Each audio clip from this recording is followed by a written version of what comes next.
TCS, ABS, wireless. Ito yung ano, TCS na Kimco Ding S.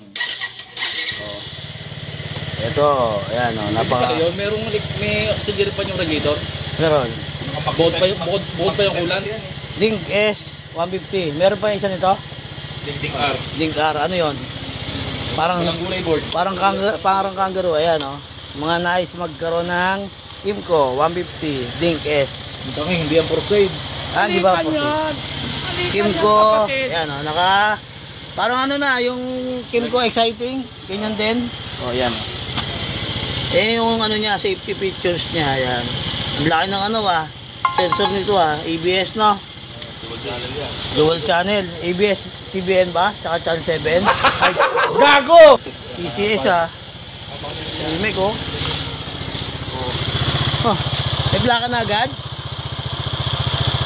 Okay.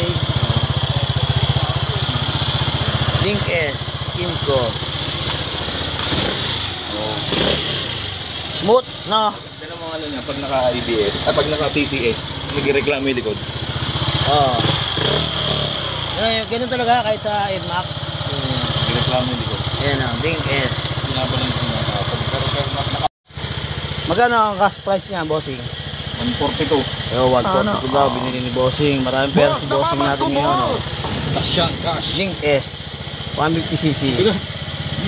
Parang exciting. Ayun. Ang taas. Okay, try mo, boss. Okay lang Tingkayad ako. Tapos nasa dulo pa ako. Mga batang SD yan. Magawa mo na pala nyo akin, hindi ka sabitan. Yun. Ito change oil natin. Ito, meron tayo ditong ginagawa na NMAX version 2 non-ABS natirek. Emotional damage. Ayon sa ating diagnostic. Wow naman. CKP. Wow. Ito. Meron tayo ditong sensor CKP Racing Monkey. Ayan. Racing Monkey. Ulit. Papalit tayo nito. Maganda rin naman to, saka hindi masyadong mahal. Abortable, ayan. Tapos palitan natin ng oil seal. Tapos ito yung luma niya yung CKP sensor, tinanggal natin. Tapos yan, yung magneto. Pag natin yung papalit ng CKP, sabay na rin natin yung oil seal dito. Ito yung luma niyang oil seal. Tapos magkakaroon niya ng kalawang dito. Kailangan linisin to, lihain ng 1,000 para matanggal yung kalawang, para pagpasok na itong bagong oil seal hindi tatamaan yung pinakalabi niya pagpasok dito. Tapos lalagyan ng konting langis pag ipapasok siya. Yun lang po. Ayan. Tapos patutuyuin muna. Ang gamit lang natin ay gasolina, panlinis. Tapos ito lihain ng kapraso. Ayan. Kasi nagkakaroon siya ng pagtigil sa karsada. Delikado yun. Yun. Gandang umaga. Ayan yung oil seal. Saktong sakto yan. Ayan, lapat na lapat yan. Ang gagawin natin dyan, yung lumang oil seal, ilalagay natin dyan, ipapatong.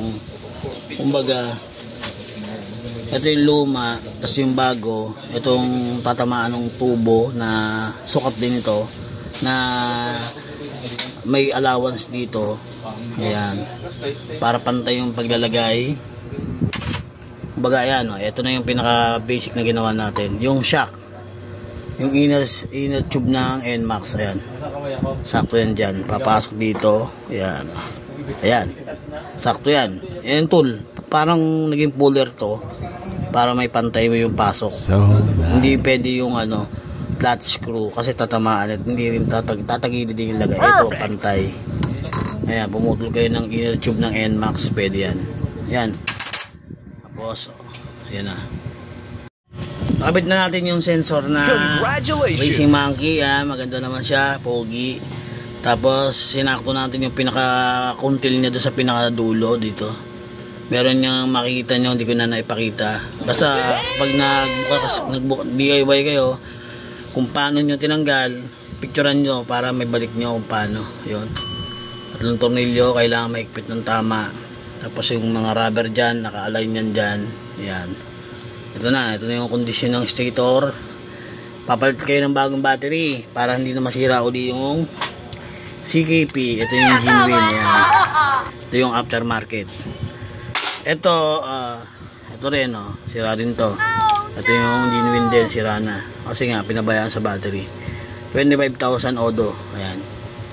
Kaya lagi nyong huwag kalimutan. Tapos, ito yung mahalagang pinangangalagaan.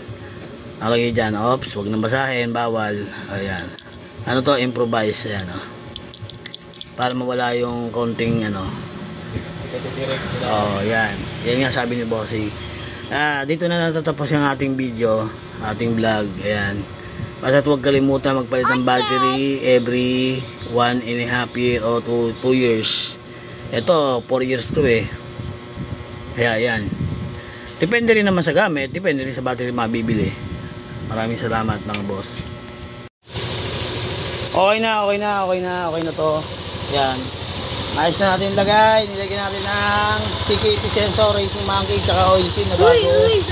Tsaka coolant. Goods na. Ito, change oil, Honda, gear oil. Yan. Shoutout kay Boss Jonathan.